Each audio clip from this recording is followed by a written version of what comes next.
புகாரி குழுமத்தில் நடத்தப்பட்ட சோதனையில் 100 கோடி ரூபாய் அளவிற்கு வரி ஏய்ப்பு செய்திருப்பதாக வந்த தகவல் குறித்து நமது செய்தியாளர் ராஜ்மோகனிடம் கேட்கலாம்.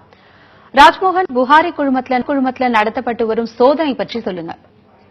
கண்டிப்பாக லாவண்யா. அதாவது நேற்றைய தினம், கடந்த ஆண்டு நவம்பர் 8ஆம் தேதி 500 மற்றும் உயர் மதிப்புடைய 500 மற்றும் 1000 ரூபாய் நோட்டுகள் செல்லாது என்று இந்திய பிரதமர் அறிவித்திருந்தார். அதன் பின்னராக நாடு முழுவதும் தவறான முறையில் பண பரிவர்த்தனை மற்றும் வரி ஏய்ப்பு செய்தவர்களை கண்காணித்து அவர்கள் வீடுகளில் வருமான வரித்துறை அதிகாரிகள் தொடர்ந்து சோதனை மேற்கொண்டு வருகிறார்கள்.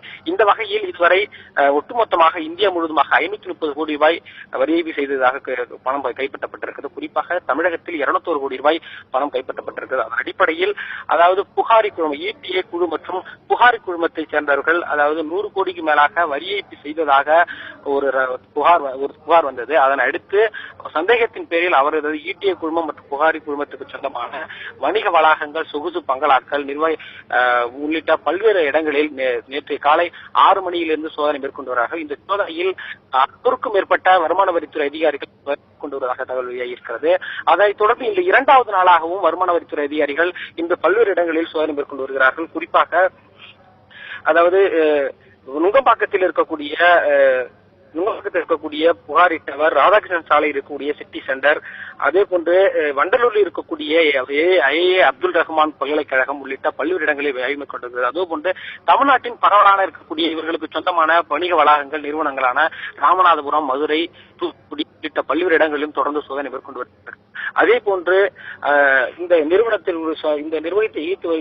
இயக்கி வரக்கூடிய நிர்வாகிகளான அரிப் புகாரி ரஹ்மான், அப்துல் காதிர் ரஹ்மான் மற்றும் புகாரி ரஹ்மான், அஷ்ரப் புகாரி ரஹ்மான் உள்ளிட்டவரை தொடர்ந்து வருமான வரித்துறையினர் தொடர்ந்து விசாரித்து வருகிறார்கள். அதே போன்று சினிமா தயாரிப்பாளர் RK சுரேஷ் வீடு மற்றும் நுங்கம்பாக்கத்தில் உள்ள அவருடைய அலுவலகத்திலும் தொடர்ந்து சோதனை மேற்கொண்டு வருகிறது. 2வது நாளாக நடைபெற்ற சோதனையில் முக்கிய ஆவணங்களும் பல்வேறுபட்ட ஆவணங்களும் கிடைக்கப்பட்டிருப்பதாக தெரிய வந்திருக்கிறது. இந்த ஆய்வின் முடிவில் கைப்பற்றப்பட்ட ஆவணங்களை முறையாக ஆய்வு மேற்கொண்ட பிறகுதான் அது எவ்வளவு ரூபாய் பணம் வரி செய்யப்பட்டிருக்கிறது என்பது குறித்து ஒரு முழுமையான விளக்கம் நமக்கு தெரிய வரும் என்று தெரிய வந்திருக்கிறது. இதுவரையில் எவ்வளவு பணம் கைப்பற்றப்பட்டிருக்கிறது, எவ்வளவு தங்கம் கைப்பற்றப்பட்டிருக்கிறது என்று வருமான வரித்துறை தரப்பில் ஒரு சரியான விளக்கம் தரப்படவில்லை. குறிப்பாக 100 கோடி ஏதேனும் வரி செய்யப்பட்டிருக்கிறதா என்ற சந்தேகத்தின் பேரில் தான் தற்போது வருமான வரித்துறை அதிகாரிகள் தொடர்ந்து சோதனை மேற்கொண்டு வருவதாக வருமான வரித்துறை வட்டாரங்களிலிருந்து தெரிவிக்கிறது. ராஜ்மோகன், 100 கோடி ரூபாய் அளவுக்கு வரி ஏய்ப்பு நடந்திருக்கலாம்னு சொல்லிருக்கீங்க. அதை பத்தி சொல்லுங்க. அதுல என்னென்ன ஆவணங்கள் சொல்லிருக்காங்க அந்த 100 கோடி ரூபாயில? கண்டிப்பாக குறிப்பிட்ட விஷயம் என்னன்னா, 100 கோடி ரூபாய்க்கு வரி ஏய்ப்பு செய்திருக்கலாம் என்ற ஒரு சந்தேகத்தின் பேரில் தான் தற்போது இந்த ETA மற்றும் புகாரி குழுமத்தில் தற்போது வருமான வரித்துறை அதிகாரிகள் சோதனை மேற்கொண்டு வருகிறார்கள். அது குறித்து நேற்று காலை 6 மணியிலிருந்து இதுவரை நடக்கக்கூடிய 2வது நாளாகவும் இந்த சோதனை மேற்கொண்டு வருகிறார்கள். இந்த சோதனையில் முக்கிய ஆவணங்கள் கைப்பற்றப்பட்டிருப்பதாக தகவல் வெளியாகி இருக்கிறது. அது குறிப்பிட்ட பணம் மற்றும் தங்க நகைகளும் கைப்பற்றப்பட்டிருப்பதாகவும் தகவல் வெளியாகி இருக்கிறது. அந்த கைப்பற்றப்பட்ட முக்கிய ஆவணங்களை ஆய்வு மேற்கொண்ட பிறகுதான் இதுவரை எவ்வளவு வரி ஏய்ப்பு செய்யப்பட்டிருக்கிறது என்பது குறித்த ஒரு முழுமையான விளக்கம் நமக்கு தெரிய வரும். ஆகையால் நம்ம தற்போது இருக்கக்கூடிய சூழலில் தமிழ்நாடு முழுவதும் 72 இடங்களில் வருமான வரித்துறை அதிகாரிகள் 600க்கும் மேற்பட்ட வருமான வரித்துறைகள் இந்த சோதனை மேற்கொண்டு வருகிறார்கள். இருந்தாலும் கூட இதில் இந்த வரி ஏய்ப்பு செய்ததில் யாருக்கெல்லாம் தொடர்பு இருக்கிறது, வரி ஏய்ப்பு செய்யப்பட்டிருக்கிறதா என்பது குறித்து ஒரு தெளிவான விளக்கம் தொடர்ந்து ஆய்வு மேற்கொண்டு வருகிறார்கள்.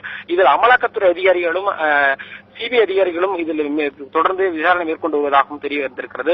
இன்றைய தினத்திலிருந்து அமலாக்கத்துறை மற்றும் CBI அதிகாரிகளும் புகாரி மற்றும் ETA குழுமம் உள்ளிட்ட இடங்களில் ஹை பவர் V என்ற சொல்லப்படுகின்ற நிறுவனங்களும் தொடர்ந்து இன்று 2வது நாளாக சோதனை மேற்கொண்டு வருகிறது.